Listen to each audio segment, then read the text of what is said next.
Hello guys, welcome to this video. So in this video I'll show you if this error message is coming. If you type CMD in the terminal, if the information is not displayed about your command line, instead of this message is going, CMD is not recognized as an internal or external command. So the prime reason for getting this error is that you haven't added the location inside your environment variable. So just go to the C drive and go to the Windows folder, and inside this we have a folder called as system32 where all your operating system files are located. So you just need to copy the location right here.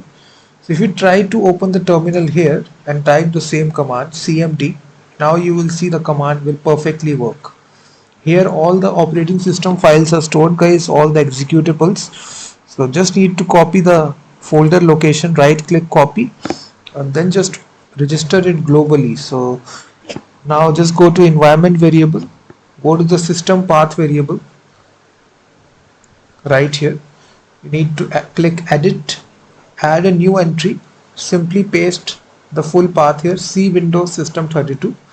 So after you make this change, just restart the terminal and just type the same command cmd. So it will show you the information about your command line, operating system version as well. So in this way you can fix this error message guys. Just follow the step, and also visit my website freemediatools.com, which contains thousands of tools.